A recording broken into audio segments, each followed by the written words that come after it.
ఈరోజే చివరి మార్గశిర గురువారం, పైగా కాల భైరవాష్టమి. మార్గశిర మాసంలో గురువారాలు అంటే ఆ లక్ష్మీదేవికి ఎంతో ప్రీతికరం. పైగా కాల భైరవాష్టమి రోజు కాల భైరవుణ్ణి పూజిస్తే శని రాహుదోషాలు తొలగిపోతాయి, శత్రుభయాలు తొలగిపోతాయి, సకల శుభాలు కలుగుతాయి. మరి ఎంతో విశేషమైన ఈరోజు ఈ కథలను విన్నా, చదివినా, చెప్పినా, వినిపించినా సకల శుభాలు కలుగుతాయి. మరి ఆ కథలేంటో ఇప్పుడు ఈ వీడియోలో తెలుసుకుందాం. ఈ మార్గశిర లక్ష్మీవార వ్రతం లక్ష్మీదేవికి చాలా ప్రీతికరమైనదని పరాశర మహర్షి నారదుడికి తెలియచేశారు. మార్గశిర నెలలో లక్ష్మీ పూజ చేసుకుని ఈ వ్రతాన్ని ఆచరించడం వల్ల రుణ సమస్యలు తొలగి శ్రేయస్సు, సంపద, ఆరోగ్యం కలుగుతాయని పురాణాలు చెబుతున్నాయి. పూర్వకాలంలో కళింగ దేశంలో ఒక బ్రాహ్మణుడు ఉండేవాడు. అతనికి సుశీల అనే ఒక కూతురు ఉండేది. ఆమెకి చిన్నతనంలోనే తల్లి చనిపోవడం వల్ల సవతి తల్లి పిల్లల్ని ఎత్తుకోమని చెప్తూ కొంచెం బెల్లం ఇచ్చేది. ఆ సుశీల సవతి పిల్లలను ఆడిస్తూ ఇంటి వద్ద సవతి తల్లి మార్గశిర లక్ష్మీ పూజ చేయడం చూసి ఆమె కూడా మట్టితో మహాలక్ష్మిని చేసి జిల్లేడు పూలతో ఆకులతో పూజ చేసి ఆడుకోమని ఇచ్చిన బెల్లాన్ని నైవేద్యంగా పెడుతూ ఆడుకునేది సుశీల. ఇలా సుశీల పెరిగి పెద్దదై యుక్త వయసుకు వచ్చింది. తరువాత కొన్ని రోజులకు ఆమెకు వివాహం జరిగింది. అత్తవారింటికి పోతూ తాను తయారు చేసుకున్న లక్ష్మీదేవి మట్టి బొమ్మను కూడా సుశీల వెంట తీసుకుపోయింది. ఆమెతో మహాలక్ష్మి కూడా వెళ్లిపోయింది. అందువల్ల అత్తవారింట ఆమెకు సకల సంపదలు కలిగాయి. పుట్టింట గర్భదరిద్రం దాపరించింది. సుశీల వెళ్లిన చోట మహా ఐశ్వర్యాన్ని అనుభవిస్తున్నారు. పుట్టింటి వారు కటిక దరిద్రులు అయిన సంగతి తెలుసుకున్న సుశీల ఎంతో బాధపడుతుంది. ఒకరోజు సుశీల పినతల్లి దరిద్రాన్ని భరించలేక కొడుకును పిలిచి ఇలా పలుకుతుంది. నాయనా, నీ అక్క సకల ఐశ్వర్యాలతో సుఖంగా ఉంది. నీవు నీ అక్క దగ్గరికి వెళ్లి మన అవస్థ గురించి తెలియచేసి కొంచెం ధనాన్ని ఇవ్వమని చెప్పి ఆ ధనాన్ని ఇంటికి తీసుకురా అని తెలియచేసింది తల్లి. ఇక సుశీల తమ్ముడు సుశీల ఇంటికి వెళ్లి వారి దరిద్రం గురించి తెలియచేశాడు. దరిద్రం గురించి తెలుసుకున్న సుశీల ఒక కర్రను దొలిపించి దాని నిండా వరహాలు పోసి తమ్ముడికి ఇచ్చింది. అతడు దాన్ని తీసుకువెళ్తూ దారిలో ఒక చెట్టుకు చేరవేసి కాలకృత్యాలు తీర్చుకుంటూ ఉన్నాడు. అంతలో ఆ త్రోవన పోయేవారు ఆ కర్రను తీసుకుపోయారు. అతడు వచ్చి కర్రను వెదకగా కర్ర దొరకలేదు. చేసేది లేక అతడు ఇంటికి పోయాడు. ఇంటికి వెళ్లిన కొడుకును తల్లి ఏమి తెచ్చావు అని అడగగా ఏమీ తేలేదని సమాధానం చెప్పాడు.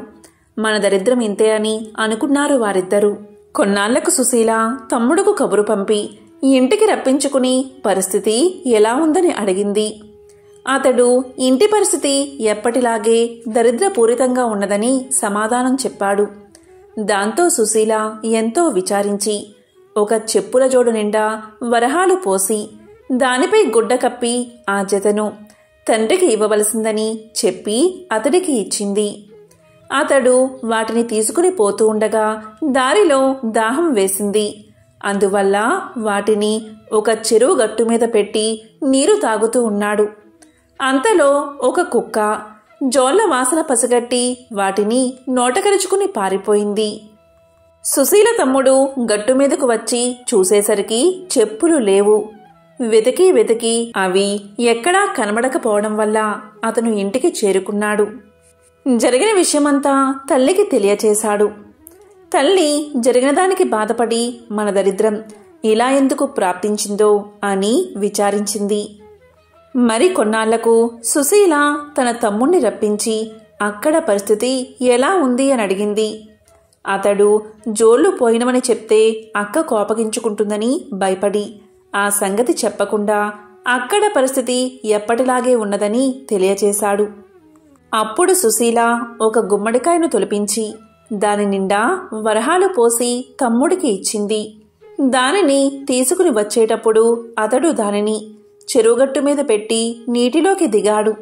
అప్పుడే ఆ త్రోవలో పోతున్న కోమటి అక్కడ గుమ్మడికాయ ఉండడం చూసి దాన్ని పట్టుకుపోయాడు.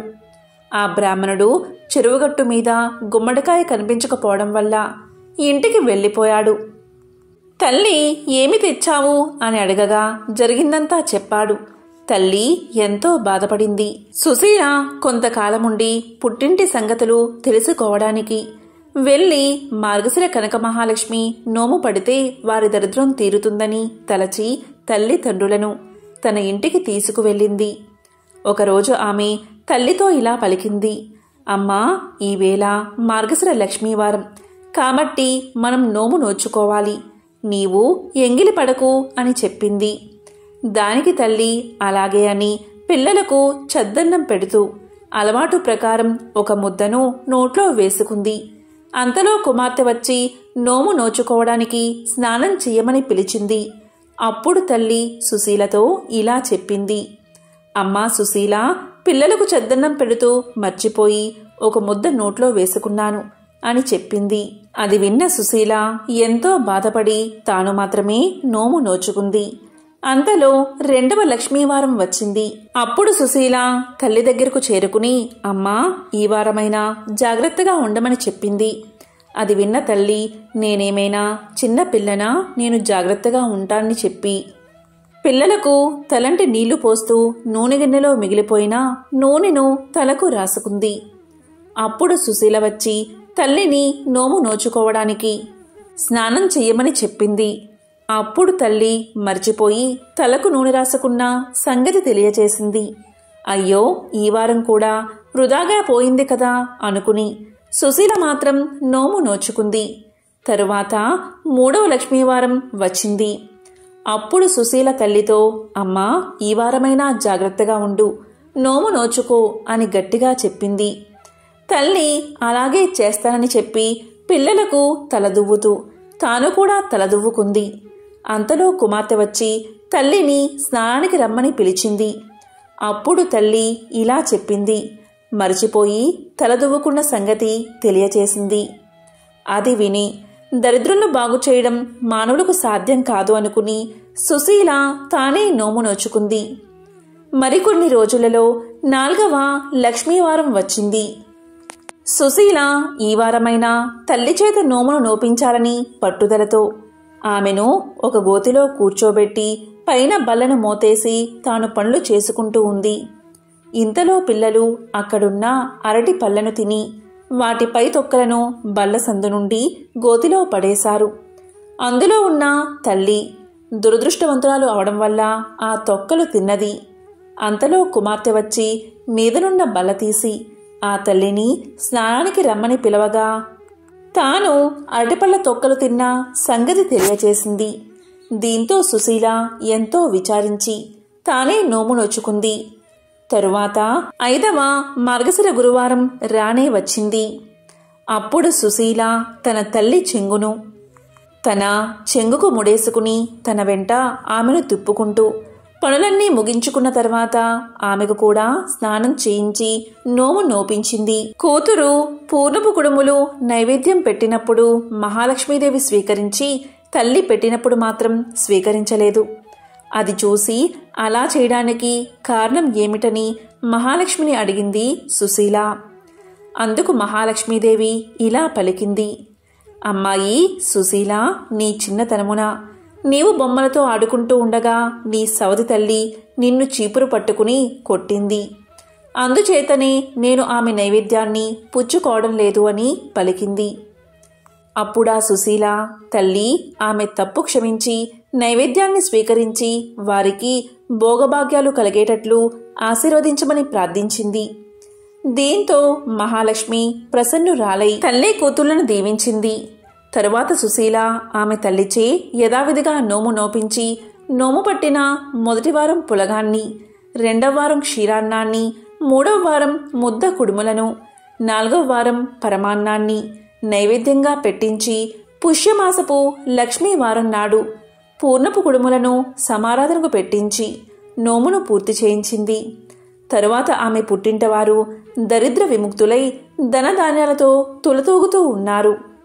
ఓం కాలకాలాయ విద్మహే కాలాతీతాయ ధీమహి తన్నో కాలభైరవ ప్రచోదయాత్. ఈరోజే కాలభైరవాష్టమి. మార్గశిర మాసం బహుళ అష్టమిని కాలభైరవాష్టమిగా హిందువులు జరుపుకుంటారు. ఎంతో పవిత్రమైన విశేషమైన రోజు ఇది. మరి ఎంతో పవిత్రమైన విశేషమైన ఈ రోజు ఈ కథను విన్నా, చదివినా, చెప్పినా, వినిపించినా జన్మల దోషాలు తొలగి కోటి జన్మల పుణ్యం వస్తుంది. సకల శుభాలు కలుగుతాయి, గ్రహదోషాలు తొలగిపోతాయి, శత్రు భయాలు తొలగిపోతాయి. మరి ఆ కథ ఏంటో ఇప్పుడు ఈ వీడియోలో తెలుసుకుందాం.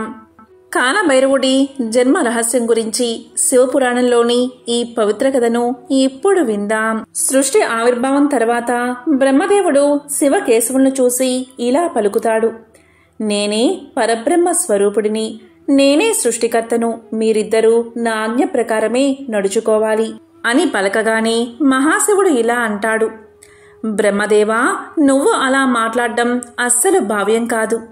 విష్ణుమూర్తిని సృష్టించింది నేనే. ఆ విష్ణువు యొక్క నాభిలోని పద్మం నుంచి నువ్వు జన్మించావు. ఈ సృష్టి కార్యక్రమంలో నీకు తోడుగా ఉండడానికి సరస్వతీదేవిని సృష్టించి నీకు ఇచ్చాను. ఇదంతా తెలిసి కూడా నేనే సృష్టికర్తను అని ఎలా అంటున్నావు? నీవు అహంకారంతో మాట్లాడుతున్నావు.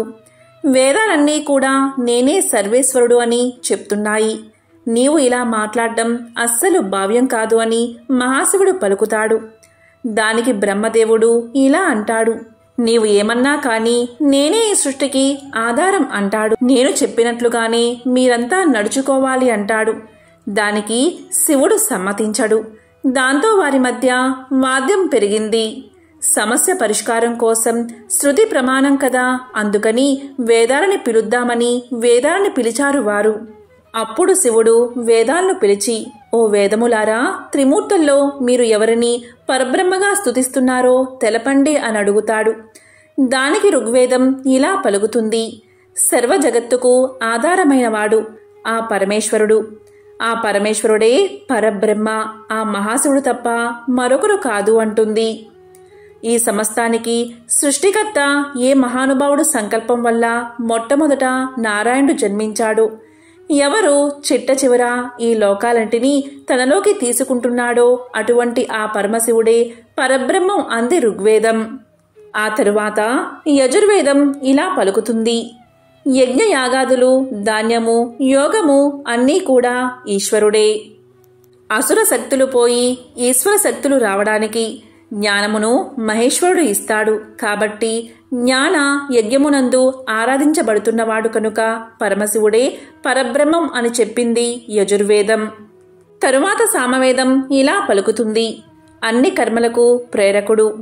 మనం చేసే కర్మఫలాన్ని మనకు ఇచ్చేది ఆ మహాశివుడే. ఆ మహాశివుడు కానిది ఏదీ కూడా ఈ చతుర్దశ భువనాల్లో లేనే లేదు. 3 కన్నులున్నవాడు ఎవడో, ఎవరు ఈ లోకానంతటినీ తిప్పుతున్నాడో, ఆ తిప్పుతున్న వాడిని ఏ యోగులు ఉపాసన చేస్తున్నారో, ఏ యోగులకి ఉపాసన చేత జ్ఞానమునందు తెలియబడుతున్నాడో, ఎవరు తనలో తాను రమిస్తూ ఉంటాడో అటువంటి శివుడే పరబ్రహ్మం అని చెప్పింది సామవేదం. తరువాత అథర్వణ వేదం ఇలా పలుకుతుంది: ఏ మహానుభావుడిని భక్తులందరూ సంసార సముద్రమును దాటి దుఃఖమును పోగొట్టుకుని ఆనందమును తెలుసుకోవడానికి ఉపాసన చేస్తున్నారో అటువంటి పరమశివుడే పరబ్రహ్మం అని చెప్పింది. అంటే సృష్టి చేసింది మనం కాదు, నిలబెట్టింది మనం కాదు, వేరొకడున్నాడు తెలుసుకో అని శాస్త్ర ప్రమాణం. 4 వేదాలు కూడా అవే చెప్పాయి. తరువాత ప్రణవాన్ని పిలిచారు.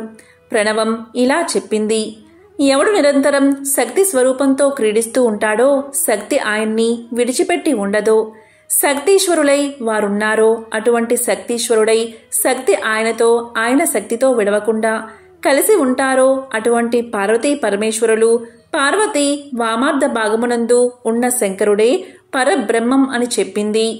ఈ విధంగా చెప్పి 4 వేదాలు ముక్తకంఠంతో ఇలా పలికాయి: ఓంకార రూపం శివుడు, 4 వేదాలకు మూల పురుషుడు శివుడు. ఈ జగత్తంతా అతని సంకల్పానుసారమే పుట్టి పెరుగుతుంది. శివనామమే జీవనాధారం, ముక్తికి మార్గం. చతుర్విధ పురుషోత్త ప్రదాత ఈశ్వరుడే తప్ప మరెవరో కాదు అని చెప్పాయి. వేదాలు ఎంతగా చెప్పినా బ్రహ్మ వినలేదు. నేనే పరబ్రహ్మని, నేనే సృష్టికర్తను అని మొండిగా చెప్పాడు. దాంతో ఆ మహాశివుడికి కోపం వచ్చింది. దీంతో శివుడు రౌద్రమూర్తై ఒక్కసారిగా హూంకరించాడు. ఆ హూంకారం నుంచి భయంకరమైన రూపం కలిగిన పెద్ద శరీరం ఒకటి వచ్చి శివుని ఎదుట నిలిచింది. అది ఆకాశమంత ఎత్తు ఉంది. 4 చేతులు ఉన్నాయి, 3 కళ్ళు ఉన్నాయి. చేతులయందు శూలము, గద, డమరుకము, పుర్రె ధరించి ఉంది. పామును జంజంగా ధరించి ఉంది. అతను డమరుకం మోగించాడు. ఆ శబ్దానికి భూమి, ఆకాశం, అష్టదిక్కులు దద్దరిల్లాయి. ఆ శబ్దానికి అతను చిందులు తొక్కాడు. దాంతో భూమి కంపించింది. అతని శరీరం పచ్చ కర్పూరంలా వెలుగుతుంది. దాంతో ఆ భయంకర పెద్ద ఆకారం మహాశివుడికి నమస్కారం చేసి, స్వామి, ఏమి ఆజ్ఞ అని పలికాడు. అప్పుడు ఆ మహాశివుడు అతనితో ఇలా అన్నాడు. బ్రహ్మదేవుడు తమోగుణ ప్రభావం వల్ల వేదాలను ధిక్కరిస్తున్నాడు. అతన్ని శిక్షించు అన్నాడు. ఆ భయంకర ఆకారం కలిగిన వాడు తన చిటికిన వేరి గోరితో బ్రహ్మదేవుడి శిరస్సు ఒకటి తుంచి వేశాడు. ఆ శిరస్సు వెళ్లి తూర్పు దిక్కుగా పడింది. అదే బ్రహ్మ కపాలం. దాంతో బ్రహ్మదేవుడికి తమోగుణ ప్రభావం తొలగి గర్వం అణిగిపోయింది. శివుడి హుంకారం నుంచి పుట్టాడు కాబట్టి ఆ ఆకారం ఎంతో భయంకరంగా ఉంది. ఆ ఆకారానికి ఆ మహాశివుడు కాలభైరవుడు అనే పేరు పెట్టాడు. ఆ రూపమే కాలభైరవ స్వరూపం. ఇలా జరిగేసరికి బ్రహ్మ భయపడిపోయి 4 తలకాయలు అయ్యవారి చేతుల కింద పెట్టేసి, ఈశ్వరా, నేను చేసిన పొరపాటు మన్నించి ఉదారుడువై నన్ను కాపాడు అన్నాడు. అప్పుడు శంకరుడు కాలభైరవుడితో ఇలా పలికాడు. నీవు కాలం వలె ప్రకాశిస్తూ ఉన్నావు. కాలం ఎలా వెళ్ళిపోతూ ఉంటుందో అలా ఉంది నీ నడక. నీ నడకలో బ్రహ్మతల తెగిపోయింది. కాబట్టి నిన్ను ఈ రోజు నుంచి కాలభైరవ అని పిలుస్తారు. ఓ కాలభైరవా, నీవు ఎంత గొప్పవాడవైనా బ్రహ్మతల తెంపేశావు కాబట్టి నీకు బ్రహ్మహత్యా పాతకం అంటుకుంది. ఈ 5వ తలకాయ పుర్రెను చేతిలో పట్టుకుని 12 సంవత్సరాలు భిక్షాటన చేసి ఆ కపాలంలోనే తిను. అప్పుడు నీ బ్రహ్మహత్యా పాతకం తొలగిపోతుంది అని చెప్పాడు. బ్రహ్మహత్యా పాతకాన్ని తొలగించుకునేందుకు బ్రహ్మ కపాలాన్ని చేతిలో ధరించి అనేక క్షేత్రాల్లో పర్యటించినా తనకు సోకిన బ్రహ్మహత్యా పాతకం తొలగకపోవడంతో కాలభైరవుడు శ్రీ మహావిష్ణువు వద్దకు వెళ్లి ప్రార్థించాడు. కాలభైరవుడి ప్రార్థన విన్న శ్రీ మహావిష్ణువు ఇలా పలికాడు. కాలభైరవా, నీవు శివుడి పుత్రుడువు కనుక శివుడితో సమానమైన వాడవు. బ్రహ్మదేవుడి గర్వాన్ని అణచడానికే జన్మించిన వాడవు. నీవు ఎన్ని తీర్థయాత్రలు చేసినా ఉపయోగం లేదు. కనుక నీవు కాశీ క్షేత్రానికి వెళ్ళు. కాశీక్షేత్రంలో అడుగు పెట్టినంతనే నీ బ్రహ్మహత్యా పాతకం భస్మమైపోతుంది అని సలహా ఇచ్చాడు మహావిష్ణువు. విష్ణుమూర్తి సలహా మేరకు కాలభైరవుడు కాశీనగరానికి చేరుకోవడంతోనే బ్రహ్మహత్యా పాతకం తొలగిపోగా బ్రహ్మ కపాలాన్ని కాశీలో పూడ్చిపెట్టాడు. బ్రహ్మ కపాలం పూడ్చిపెట్టిన చోట ఏర్పడిన తీర్థమే నేటి కాశీక్షేత్రంలోని కపాల మోక్ష తీర్థం. ఇక కాలభైరవుడు గంగాస్నానం చేయగానే అతని శరీరం ధవల కాంతులతో మిలమిలా మెరిసిపోయింది. కాశీలో కాలభైరవుడు విశ్వనాథ లింగాన్ని భక్తితో పూజించి తరించాడు. అప్పుడు విశ్వనాథుడు కాలభైరవుడి భక్తికి మెచ్చి కొన్ని వరాలు ఇచ్చాడు. కాలభైరవా, ఎవడు ఈశ్వరుణ్ణి ధిక్కరించి బతుకుతాడో వాడి ప్రాణోత్కమనము అవగానే నువ్వు కనబడతావు. దీనినే భైరవ యాతన అంటారు. అప్పుడు జీవుడు నిన్ను చూసి హడలిపోతాడు. కాని ఎవరు నీ గురించి వింటారో, శివాలయానికి వచ్చినప్పుడు ఎవరు కాలభైరవుడియందు శిరస్సు వంచి నమస్కారం చేస్తారో వాళ్ళ పాపాన్ని నీవు తీసివేయి. అలా తీసేసే శక్తిని నేను నీకు ఇచ్చాను కాబట్టి నిన్ను అమర్దకుడు అని పిలుస్తారు. ఇక నుంచి నీవు నా దేవాలయాలలో క్షేత్ర పాలకుడిగా ఉంటావు. భక్తుల పాపాలను నీవు తీసిన వాటిని నువ్వు తినేయి. నువ్వు పాపాలను తినేసి వాళ్లను రక్షిస్తావు కాబట్టి నీకు పాప భక్షకుడు అనే పేరును ఇస్తున్నాను. నిన్ను కాశీక్షేత్రానికి అధిపతిగా ఉంచుతున్నాను. నీ అనుగ్రహం ఉన్నవాళ్లే కాశీక్షేత్ర ప్రవేశం చేస్తారు అని చెప్పాడు విశ్వనాథుడు. మనల్ని కాశీక్షేత్రంలోని కాలభైరవుడు ఆ క్షేత్ర ప్రవేశానికి అనుమతించిన క్షేత్ర పాలకుడు కనుక, అయ్యా, నాకు లోపలికి ప్రవేశింపచేసి నా పాపాలను దగ్ధం చేశావు కాలభైరవా అని ఆ మహానుభావుడికి ఇంటికి రాగానే కృతజ్ఞతాపూర్వకంగా కాలభైరవ పూజ అని చేసి ఇక నుంచి మంచి పనులు చేస్తాను అని అన్న సంతర్పణ చేస్తారు. భైరవమూర్తి ప్రసన్నమూర్తి అయినాడని చెప్పడానికే ఆయన మెడలో ఒక గారెల దండ వేస్తారు. కాశీ సంతర్పణ చేస్తే తప్పకుండా వెళ్లి ఆ ప్రసాదం తీసుకోవాలి. ఇహలోకమునందు ఇప్పటి వరకు ఈశ్వరుడి పట్ల తాము చేసిన దూషణల ఫలితం ఎలా పోతుందని బెంగపెట్టుకున్న వాళ్ల కోసం భైరవయాతన ఇక్కడే తేలికగా అనుభవింపచేస్తాడు. అందుకే హరిద్వార్, ఋషికేశ్ వెళ్లిన వాళ్లు మానసాదేవి ఆలయానికి వెళ్తే బయటకు వచ్చేటప్పుడు ఒకసారి ఒంగోండి అని ఒక బెత్తం పెట్టి వీపు మీద కొడతారు. అది భైరవయాతన అని ఆ కర్ర టప్ అంటుంది. అక్కడితో పాపాలు పోతాయి. ఆ కాలభైరవ స్వరూపం అంత గొప్పది. మేము కాశీ వెళ్లాము, మాకు ఇంట ఏ భయమూ లేదు అని చెప్పడానికి ఒక నల్లతాడును రక్షగా కూడా కట్టుకుంటారు. కాబట్టి ఇన్ని రూపాలుగా ఆ కాలభైరవ స్వరూపం ఆనాడు ఆవిష్కరించబడింది. ఎవరు ఈ కాలభైరవ స్వరూపం గురించి వింటున్నారో, భక్తితో ప్రణమిల్లుతున్నారో, ఒక్కసారి నమస్కారం చేస్తున్నారో అటువంటి వారు శివానుగ్రహాన్ని పొందుతారు. కాలభైరవుడు వాళ్ళని ఇబ్బంది పెట్టడు. వాళ్ళు ఎప్పుడూ ఎంతో సంతోషంగా సుఖంగా ఉంటారు. శ్రీ శివ మహాపురాణం ప్రకారంగా ప్రధానంగా భైరవుడి రూపాలు 8. అవి కాలభైరవ, అసితాంగ భైరవ, సంహార భైరవ, రురు భైరవ, క్రోధ భైరవ, కపాల భైరవ, రుద్ర భైరవ, ఉన్మత్త భైరవ. ఇవే కాక భీష్మ భైరవ, స్వర్ణాకర్షణ భైరవ, సంబర భైరవ, మహాభైరవ, చండ భైరవ అనే రూపాలు కూడా ఉన్నాయి. స్వర్ణాకర్షణ భైరవునిపై సహస్రనామాలు కూడా ఉండడం విశేషం. మరి ఎంతో పవిత్రమైన విశేషమైన ఈ రోజు ఈ కథను విన్నా, చదివినా, చెప్పినా, వినిపించినా జన్మల దోషాలు తొలగి కోటి జన్మల పుణ్యం వస్తుంది. సకల శుభాలు కలుగుతాయి. ఒక ఊరిలో ఒక పేద కుటుంబం జీవిస్తూ ఉండేది. ఆ ఇంట్లో వారందరూ కూడా ధార్మికులు, దైవభక్తి కలవారు. ఆ ఇంట్లో ఒక చిన్న పిల్లవాడు ఉండేవాడు. వయసులో చిన్నవాడైనా భక్తిలో మాత్రం అందరికీ ఆదర్శంగా ఉండేవాడు. అతనికి ఆటలయందు అస్సలు ఆపేక్ష ఉండేది కాదు. ఒకసారి ఆ పిల్లవాడు తన తాతగారితో కలిసి ఒక సత్సంగానికి వెళ్ళాడు. అక్కడ ఒక సాధువు కాశీ గురించి చెప్పిన ప్రవచనం ఆ పిల్లవాడు విన్నాడు. ఆ ప్రవచనం విన్న తర్వాత ఆ పసితనంలోని ఆ పిల్లవాడికి కాశీ దర్శించుకోవాలని కోరిక మనసులో దృఢంగా నాటుకుపోయింది. అయితే ఆ పిల్లవాడికి ఎలా వెళ్లాలో తెలియదు. అతని ఇంట్లో వారు కూడా ఎన్నడూ కాశీకి వెళ్లలేదు. కాశీ గురించి ఆ పిల్లవాడు అందరినీ అడుగుతూనే ఉండేవాడు. ఇలా ఉండగా ఒకరోజు పెద్ద వర్షం పడుతూ ఉండగా ఒక పిడుగుపడి ఇంట్లో వారంతా కాలగతి చెందారు. అప్పుడు ఆ పిల్లవాడు ఇంట్లో లేకపోవడం వల్ల అతనొక్కడే బతికిపోయాడు. తన కుటుంబమంతా చనిపోవడంతో ఆ పిల్లవాడు ఒక్కడే అనాథగా మిగిలిపోయాడు. ఆ చిన్నవాడు రోజు తన వాళ్ళను తలుచుకుంటూ ధారాపాతంగా ఏడుస్తూ ఉండేవాడు. ఆ పిల్లవాడిని చూసి ఆ ఊరి వారంతా బాధపడేవారే కాని ఓదార్చలేకపోయేవారు.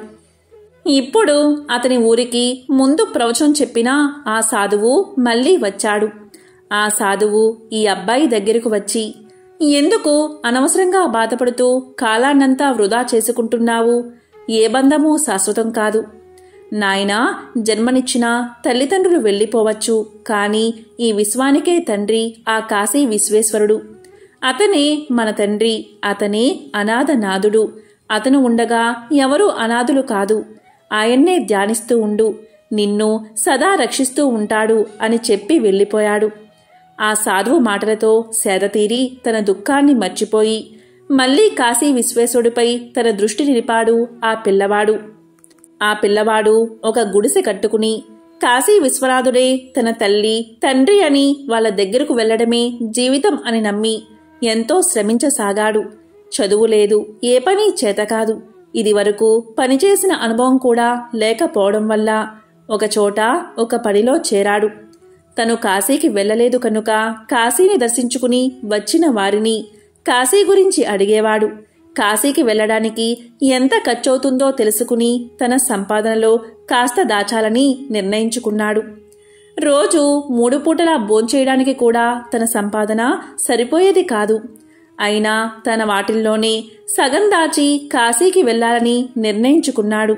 అక్కడ విశ్వనాథుణ్ణి, విశాలాక్షి అమ్మవారిని, అన్నపూర్ణాదేవిని, డుండి గణపతిని, కాలభైరవస్వామిని తన మనసులోనే ఊహించుకుంటూ ప్రతిరోజు స్నానం చేసేటప్పుడు గంగమ్మలో స్నానం చేసే భాగ్యం ఎప్పుడు కలుగుతుందో అనుకుంటూ, అన్నం తినేటప్పుడు అన్నపూర్ణమ్మ చేతి వంట తినే మహాభాగ్యం ఎప్పుడు కలుగుతుందో అనుకుంటూ నిరంతరం కాశీ ఆలోచనలతోనే గడుపుతూ ఉండేవాడు. ఆ విధంగా ఆ పిల్లవాడు పెరిగి పెద్దవాడయ్యాడు. ఆ అబ్బాయిని అందరూ శివశర్మ అని పిలిచేవారు. శివశర్మ తాను 20 సంవత్సరాలు ఎంతో కష్టపడి పొదుపు చేసి దాచుకున్న డబ్బులతో రేపే కాశీకి వెళతాను అనుకుని ఆనందంతో నిద్రపోయాడు. రాత్రికి రాత్రే అతని ఇంట్లో ఒక దొంగ అతను దాచుకున్న డబ్బును దోచుకుని పోయాడు. ఉదయం లేచి శివశర్మ కాశీయాత్రకు బయలుదేరదాం అనుకుంటూ ఉండగా తాను దాచుకున్న డబ్బు కనిపించలేదు. వేసిన గొల్లెం వేసినట్లే ఉంది. డబ్బు ఎలా పోయిందో అనుకుంటూ గుడిసెంతా ప్రతి అంగుళం వెతికాడు. కాని డబ్బు కనిపించలేదు. ఇక అతని బాధకు అంతే లేదు. తన ఆశలన్నీ అడియాసలు అయ్యాయని, శరీరంతో విశ్వేశ్వరుణ్ణి నేను ఈ జీవితంలో కలవలేను కనుక చనిపోయైనా సరే ఆ విశ్వేశ్వరుణ్ణి కలవాలి అనుకున్నాడు శివశర్మ. వెంటనే వెళ్లి ఒక బావిలో దూకాడు. బావిలోని నీటిలో మునిగిపోతూ స్పృహ కోల్పోయాడు.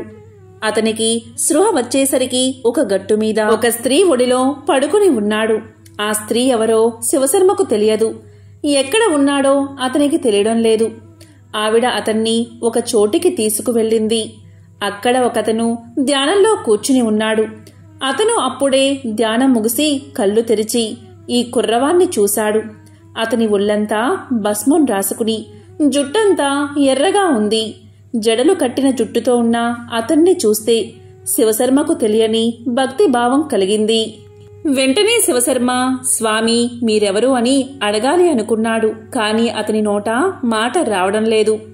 అలా కాసేపు తదేక దృష్టితో చూస్తూ ఉండిపోయాడు. అతని హృదయంలో అనిర్వచనీయమైన ఆనందం కలిగింది. మనసు నెమ్మదించింది, స్వస్థత పొందింది. కళ్ళు మూతలు పడుతూ ధ్యానస్థుడైపోయాడు. అలా ఎంతసేపు ధ్యానంలో ఉండిపోయాడో కూడా తెలియదు. నిదానంగా ధ్యానం నుంచి బాహ్య స్థితిలోకి రాగానే ఆ సాధువును గుర్తుపట్టాడు శివశర్మ. చిన్నప్పుడు ఇంట్లో వారి గురించి బాధపడుతూ ఉండగా తన మనసును మార్చి విశ్వనాథుని వైపు తిప్పింది ఆ సాధువే అని జ్ఞాపకం వచ్చింది శివశర్మకు.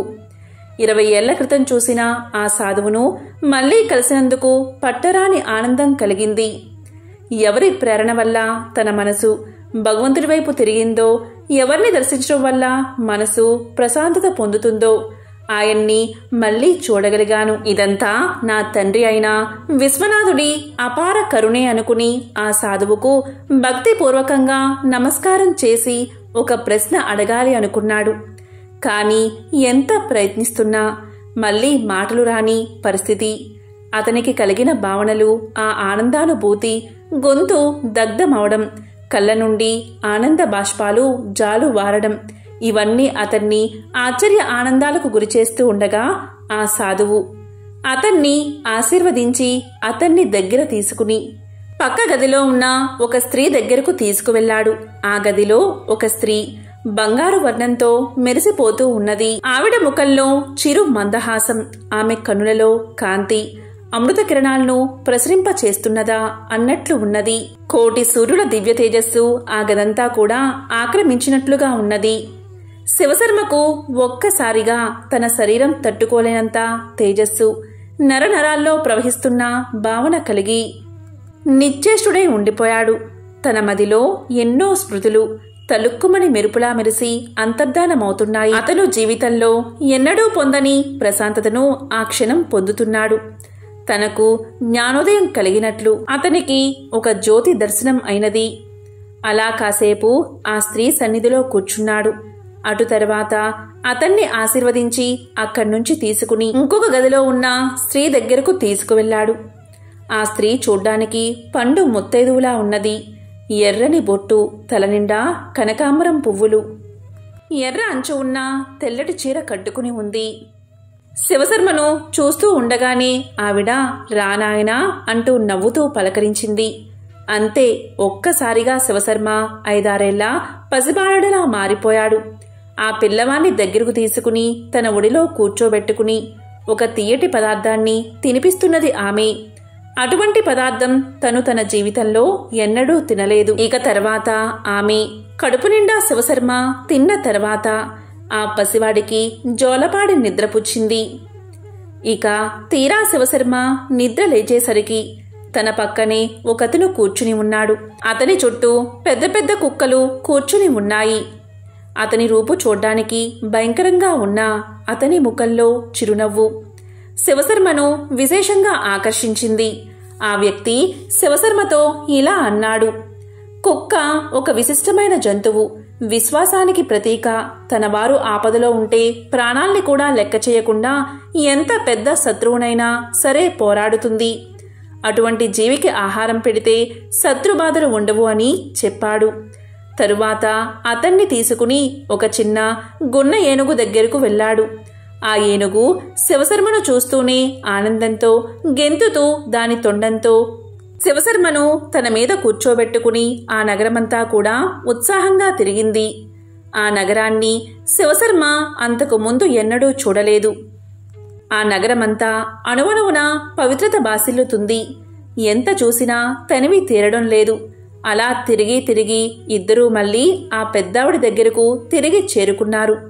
ఆవిడ ఇద్దరికీ కడుపు నిండా భోజనం పెట్టి సేద తీర్చింది. మళ్ళీ శివశర్మకు మంచి నిద్ర పట్టేసింది. అప్పుడు అతనికి ఒక కల వచ్చింది. ఆ కలలో తను చూసిన వారంతా మళ్ళీ కనిపించారు. ఆ సాధువు అతనితో, "నువ్వు నన్ను ఏదో అడగాలనుకుంటున్నావు కదా, ఏమిటో ఇప్పుడు అడుగు" అన్నాడు.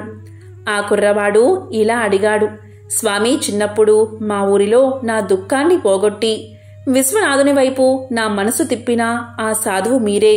మీ వల్లనే నేను ప్రేరణ పొంది సర్వేంద్రియాలు నా తండ్రి వైపు నిలపగలిగాను. మిమ్మల్ని మళ్ళీ ఇన్ని సంవత్సరాలకు కలవడం నాకు ఎంతో ఆనందంగా ఉన్నది. ఇక్కడ నాకు కలుగుతున్న అనుభూతులను మాటల్లో వర్ణించలేను. నేను చూస్తుందంతా కూడా కళ నిజమా అనే భ్రమ నాకు కలుగుతుంది.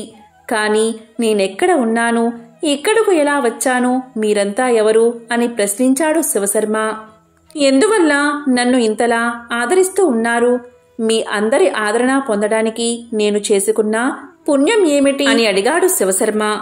అప్పుడు ఆ సాధువు ఇలా చెప్పాడు: నిన్ను బావిలో మునిగిపోతూ ఉండగా కాపాడిన ఆవిడ గంగమ్మ. నువ్వు ఇన్నేళ్లు చూడాలని పరితపించిన ఆ విశ్వనాథుణ్ణి నేనే. బంగారు వర్ణంలో మెరిసిపోతున్న ఆవిడే విశాలాక్షీదేవి. నీకు కడుపు నిండా అన్నం పెట్టిన పెద్దావిడ పెద్ద ముత్తైదువ అన్నపూర్ణాదేవి. కుక్కలను ఆడిస్తూ కనిపించిన అతనే కాల భైరవుడు. నిన్ను తన మీద కూర్చోబెట్టుకుని తిరిగిన గున్న ఏనుగే మా డుండి గణపతి. నువ్వు చూసిన నగరమే ఇన్నేళ్లు నువ్వు కళ్ళు కన్నా పరమ పవిత్ర కాశీనగరమని వివరించి, ఇప్పుడు నీ కోరిక నెరవేరిందా అని అడిగాడు. దాంతో శివశర్మకు మిక్కిలి ఆనందం కలిగి ఆనంద బాష్పాలతో స్వామివారి పాదాల మీద వాలి స్తుతించి మళ్ళీ ఇలా ప్రశ్నించాడు: తండ్రి, నాకు చిన్నప్పుడు కనిపించింది. దిశానిర్దేశం చేసి కాశీని చేరుకుని ఇక్కడ కొలువై ఉన్నా నిన్ను సేవించమని చెప్పావు. నీ ఆజ్ఞను శిరోధార్యంగా భావించి కష్ట సుఖాలను లక్ష్యపెట్టక, ఇన్ని సంవత్సరాలు ఎన్ని కష్టాలు ఎదురైనా నీ నామస్మరణ వీడక, ఎన్ని సంవత్సరాలు నిన్ను స్మరించినా నేను కాశీకి అనుకున్న విధంగా ఎందుకు రాలేకపోయాను అని అడిగాడు. అప్పుడు స్వామివారు ఇలా పలికారు: నాయనా, దీనికి సమాధానం చెప్పే ముందు నీవు పూర్వజన్మ వృత్తాంతాన్ని తెలుసుకోవాలి. నీవు నీ పూర్వజన్మలో ప్రస్తుతం నువ్వు పనిచేస్తున్న జమీందారు ఇంట్లోని 2 తరాలకు ముందు జన్మించావు. నీకు ఎంత సంపద ఉన్నప్పటికీ దానధర్మాలు చేసి ఎరగవు. పరమ లోబివి. ధనమందు నీకు మిక్కిలి పేరాస ఉండేది. నీ దగ్గర పనిచేస్తున్న వారికి సమయానికి జీతం ఇచ్చేవాడివి కావు. ఇలా నీకు 80 సంవత్సరాలు వచ్చేంతవరకు ధనమందు ఆశపోలేదు. అప్పుడు మీ ఊరికి ఒక యోగి వచ్చాడు. నీ అదృష్టవశాత్తు నువ్వు ఆయన సత్సంగానికి వెళ్ళావు. ఆయన మాటల్లోని వేదాంతానికి ఆకర్షితుడివి అయ్యావు. దీంతో నీ ప్రవర్తనలో పరివర్తన వచ్చింది. ఆ యోగికి శిష్యుడివై పేదలకు దానాలు చేసి ఆ యోగితో కలిసి కాశీకి ప్రయాణమయ్యావు. కాని నీ వయసు సహకరించక మార్గ మధ్యలోనే కాలం చేశావు. నీ చివరి క్షణాల్లో కాశీకి వెళ్లాలని అనుకోవడం వల్ల, ఒక సత్పురుషునికి భోజనం పెట్టడం వల్ల విశేష పుణ్యఫలం లభించింది. కాని అంతకుముందు చేసిన పాపకర్మలు కూడా నువ్వు అనుభవించక తప్పదు.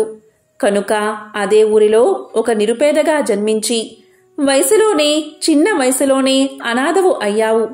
80 సంవత్సరాలు అందరినీ బాధ పెట్టినందుకు, అందులో 4వ వంతు అనగా 20 సంవత్సరాలు మాత్రమే నువ్వు కష్టపడ్డావు.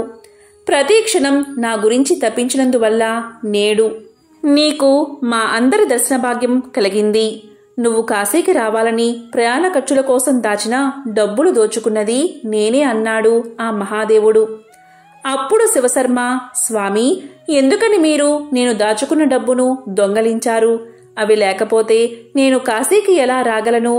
ఏమిటి మీ ఆట అని అడిగాడు. అప్పుడు విశ్వనాథుడు ఇలా పలికాడు, నేను దొంగలించినది డబ్బును కాదు, నీ కర్మను మాత్రమే. నీ కర్మలకు ప్రతిఫలం ఆ ధనం. కనుక ఆ కర్మలనే నేను దోచుకున్నాను. అవి లేక నీవు కాశీకి ఎలా రాగలవు అనే కదా నీ సందేహం. చెప్తాను విను. పరీక్షించకుండా దేని విలువ బయటపడదు. నన్ను నమ్మిన ప్రతి భక్తుణ్ణి మొదట పరీక్షిస్తాను. అప్పుడే అతని స్థాయి ఏమిటో అందరికీ తెలిసి ఆదర్శనీయుడు, పూజనీయుడు, అనుసరించుటకు యోగ్యుడు అవుతాడు. నీవు తీవ్ర మనస్తాపానికి గురై దేహత్యాగం చేసి నన్ను చేరుకుందామనుకున్నావు. ఆ దోషం నీకు అంటకుండా కాపాడవలసిన కర్తవ్యం నాదే. అందుకే నిన్ను గంగమ్మ రక్షించింది. ఆత్మహత్య చేసుకుంటే ఆ దోషానికి తగిన ప్రతిఫలం అనుభవించాల్సింది నీవు. దేహత్యాగం చేయుటకు మారుగా తీవ్రంగా పరితపించి ఉంటే నీకు అక్కడే మా అందరి దర్శన భాగ్యం కలిగి ఉండేది. మన చర్యల బట్టే కార్యాచరణాలు మారిపోతూ ఉంటాయి. కాశీని స్మరిస్తూ ఎక్కడ ఉన్నా కాశీవాసమే అని గుర్తించుకో అని వివరించాడు ఆ విశ్వనాథుడు. ఆ కుర్రవాడు స్వామి అపార కరుణా వాత్సల్యానికి ఆనంద బాష్పాలు కారుస్తూ అలా నిల్చుండిపోయాడు. అప్పుడు స్వామివారు శివశర్మకు కాశీలోనే ఉండేందుకు ఒక చోటు చూపించి యాత్రకు వచ్చేవారికి కాశీ విశిష్టతను వివరించమని ఆదేశించి మాయమైపోయాడు. ఇక ఆ రోజు నుంచి శివశర్మ ప్రతిరోజు గంగా స్నానాన్ని ఆచరిస్తూ విశ్వనాథ, విశాలాక్షి, అన్నపూర్ణ దేవులను సకాలంలో దర్శిస్తూ కాలభైరవ స్వామి విశిష్టతను, కాశీ విశిష్టతను యాత్రులకు వివరిస్తూ అవసాన దశలో శివక్యం చెందాడు. ఆయన సమాధి ఒక ఘాట్లో ఉన్నది. అందుచేత కాశీని స్మరిస్తూ మనం కూడా మానసికంగా కాశీలోనే జీవించి తరిద్దాం. కాబట్టి ఎంతో పవిత్రమైన, విశేషమైన ఈ కాలభైరవ అష్టమి రోజు ఎవరైతే ఈ కథను వింటారో లేక చదువుతారో అటువంటి వారికి ఆ కాశీ విశ్వనాథుడి ఆశీర్వాదం తప్పకుండా మీకు కలుగుతుంది. ఆ కాలభైరుడి అండ మీకు లభిస్తుంది. అన్నపూర్ణాదేవి ఆశీస్సులు మీకు కలుగుతాయి. కాలభైరవాష్టమి రోజున శని, రాహు, కేతు దోషాలతో ఇబ్బంది పడుతున్నవారు కాలభైరవ ఆలయాన్ని సందర్శిస్తే శుభ ఫలితాలు కలుగుతాయి. అంతేకాదు పనులన్నీ ఎలాంటి ఆటంకాలు లేకుండా పూర్తవుతాయి. ఈ రోజున కాలభైరవ పూజ చేయడం వల్ల అన్ని రకాలైన భయాలు దూరమవుతాయి. కాలభైరవాష్టమి రోజున భైరవ దేవాలయంలో ఆవ నూనె, కొబ్బరి, శనగలు దానం చెయ్యాలి. కాలభైరవాష్టకాన్ని పఠించాలి. తీపి రొట్టెలను, మినప రొట్టెలను కాలభైరుడి వాహనమైన కుక్కలకు తినిపించాలి. నల్ల కుక్క అందుబాటులో ఉంటే చాలా మంచిది. లేకపోతే ఏ కుక్కకైనా రోటీ తినిపిస్తే శని, కేతు దోషాలు తొలగిపోతాయి. శ్రీ కాలభైరవ స్వామిని పూజించడం వల్ల స్వప్న భయాలు దూరమవుతాయి. గ్రహదోషాలు తొలగిపోతాయి. కాలాకాలాయ విద్మహే కాలాతీతాయ ధీమహి తన్నో కాలభైరవ ప్రచోదయాత్. నమో భూతనాదం, నమో ప్రేతనాదం, నమః కాలకాలం, నమః రుద్రమాలం, నమః కాళికా ప్రేమలోలం కరాలం, నమో భైరవం కాశికా క్షేత్రపాలం. ఓం నమః శివాయ. ఓం కాలభైరవ స్వామినే నమో నమః.